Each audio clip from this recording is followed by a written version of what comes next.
క్రీస్తునందు ప్రియమైన శుభవచనం దేవుని ప్రియులకు యేసు క్రీస్తు ప్రభువారి శ్రేష్టమైన శక్తి కలిగే నామమున ఈ ఉదయకాల శుభాలు అందిస్తున్నా. దేవుని ప్రియులారా, చాలా సంతోషం.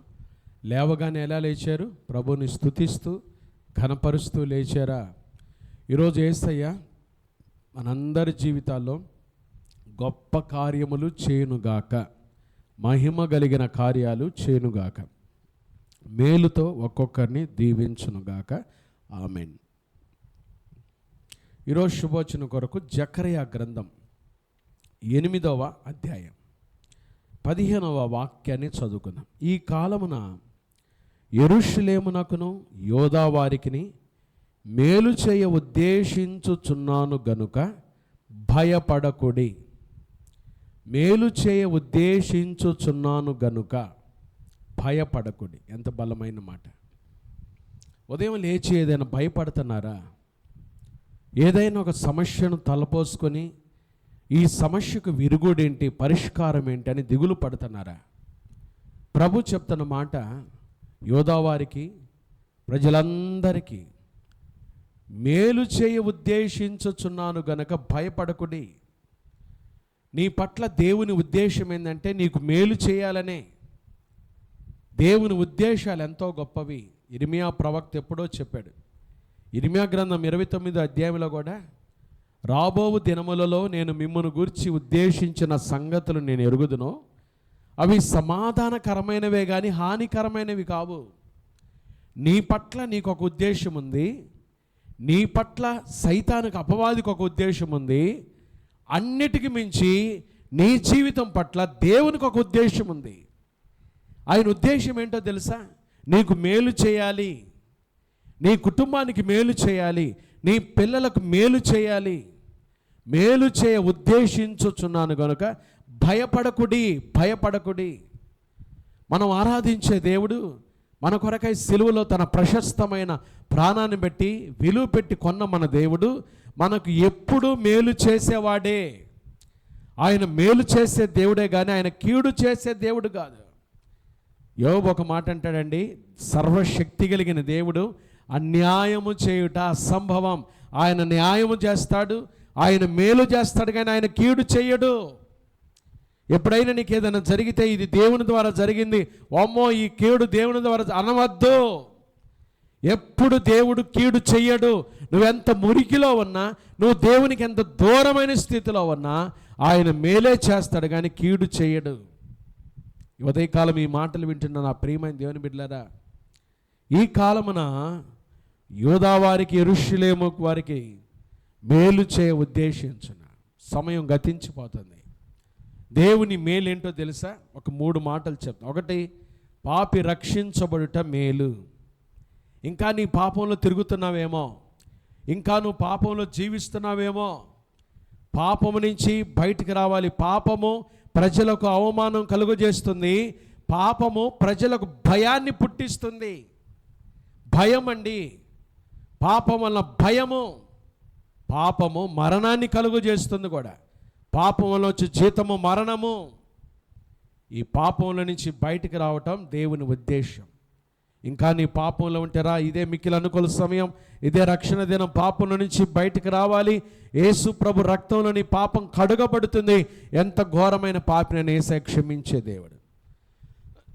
కాబట్టి మొదట ఆయన ఉద్దేశం ఏంటంటే పాపి రక్షించబడుట, అదే మేలు.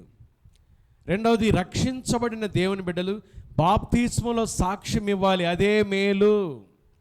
నమ్మి బాప్తిస్మం పొందినవాడు రక్షించబడును, నమ్మని వానికి శిక్ష విధించబడును. బాప్తిస్మం తీసుకున్నావా? బాప్తిస్మము అనే మాటకు ముంచడం అని అర్థం. పాపం నిమిత్తమై యేసు ప్రభువు సిలువలో మరణించడానికి సాదృశ్యము. మనం మునిగినప్పుడు మన పాప జీవితం, రోత జీవితం అదే మరణించినట్టు సాదృశ్యం అన్నమాట. ఆయన మరణము, ఆయన సమాధి, ఆయన పునరుద్ధానికి సాదృశ్యం బాప్తిస్మం. మనుష్యులు ఎదుట ఎవరు నన్ను ఒప్పుకుంటారో పరలోకంలో నేను వారిని ఒప్పుకుంటానన్నాడు యేసయ్య. కాబట్టి బాప్తిస్మంలో సాక్ష్యం ఇవ్వటం మేలు. ఎందుకో తెలుసా? బాప్తిస్మంలో సాక్ష్యం ఇచ్చిన ప్రతి ఒక్కరి మీద పరిశుద్ధాత్మ దేవుడు కుమ్మరించబడతాడు. రెండవది, మీ పేర్లు జీవ గ్రంథంలో రాయబడతాయి. మీరు నిత్య జీవానికి వారసులు అవుతారు. కాబట్టి రక్షించబడుట దేవుని ఉద్దేశం, అది మేలు. రెండవది, బాప్తిస్మలో సాక్ష్యం ఇచ్చి నూతన జీవితంలోకి రావటం, అది మేలు. దాని ద్వారా నువ్వు పరలోక రాజ్యానికి వారసుడు అవుతావు, నీ పేరు జీవగ్రంథంలో రాయబడుతుంది. మూడవది, రక్షించబడి బాప్తిస్మలో సాక్ష్యం ఇచ్చి నువ్వు పరిశుద్ధ జీవితం జీవించుటయే మేలు. పరిశుద్ధంగా జీవిస్తున్నావా?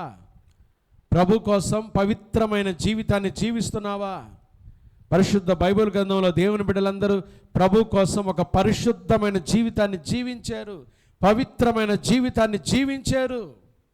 పరిశుద్ధతను కాపాడుకోవాలి. పరిశుద్ధత అనేది it's a life long process. జీవించేంత వరకు నీ పరిశుద్ధతను ఎప్పుడు కాపాడుకుంటూనే ఉండాలి. దేవుని బిడ్డ పరిశుద్ధతలో జీవించాలి. మన దేవుడు పరిశుద్ధుడు కాబట్టి మనమును ప్రభు కోసం పరిశుద్ధమైన జీవితాన్ని జీవించాలి. ఈ మూడు నీ జీవితంలో కలిగినట్టయే మేలు. ఆ మేలు చేసి నిన్ను నిత్య జీవానికి వారసుడుగా చేయాలనే ప్రభు ఆశపడుతున్నాడు.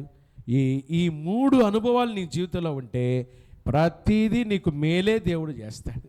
నీ జీవితం అంతా మేలుతోనే తృప్తిపరుస్తాడు, మేలుతోనే నడిపిస్తాడు. దేవుడి మాటలు దీవించునుగాక. ఆమేన్. ప్రార్థన చేసుకుందామా? దయగలిగిన మా తండ్రి, ప్రేమా స్వరూపి, మీకు స్తోత్రాలయ్యా. ఈ ఉదయకాలం లేవగానే శుభోచనం ద్వారా మాతో మాట్లాడుతున్న జీవం కలిగిన మీ వాక్యాన్ని బట్టి స్తోత్రాలు. విన్న వాక్యాన్ని నీరు కట్టి ఫలింపచేయండి. మేలు చేయ ఉద్దేశించుచున్నాను గనుక భయపడకుడి అని మమ్మల్ని ప్రోత్సహించిన మీ మాటను బట్టి స్తోత్రాలు. విన్న మాట దీవించి మా జీవితాల్లో మేలేంటో నేర్చుకున్నాం. రక్షించబడుట మేలు, బాప్తిస్మలో సాక్ష్యం ఇచ్చుట మేలు, నీ కొరకు పరిశుద్ధ జీవితం జీవించుట మేలని నేర్చుకున్నాం. ఆ రీతిగా మేలు అనుభవిస్తూ నీ కొరకు మేలు కలిగి జీవించడానికి సహాయం దయచేయమని మా యవ్వన బిడ్డలను జ్ఞాపకం చేసుకోండి ప్రభా తండ్రి. అలాగే సంఘంలో కుటుంబాలను జ్ఞాపకం చేసుకోండి. ఈ కార్యక్రమాన్ని చూస్తున్న ప్రతి బిడ్డను జ్ఞాపకం చేసుకోండి. ఎవరు అనారోగ్యంతో, ఎవరు భయాలతో ఉన్నారో వారి భయాలు కొట్టివేసి కృప దయచేయమని, ఈరోజు ఎదుర్కొనే ప్రతి శోధన కీడు తప్పించి మా బిడ్డల పనిపాట్లన్నింటిలో తోడుగా ఉండి మీ ఆశీర్వాదం దయచేయమని, కృపతో నింపమని యేసు నామమున ప్రార్థిస్తున్నాము తండ్రి. ఆమేన్. త్రియేక దేవుని ప్రేమ, కృపా, సమాధానములు ఉదయకాలము ఈ శుభోచనలు పాల్గొన్న దేవుని ప్రియులందరికీ క్రైస్ట్ బ్లెస్సింగ్ చర్చ్ కుటుంబాల పరిచర్లకు ఇప్పుడు ఎల్లప్పుడు ప్రభువు రాకడ పర్యంతం తోడైండును గాక. ఆమేన్. God bless you. May God be with you. Have a nice day. Have a good day and godly day.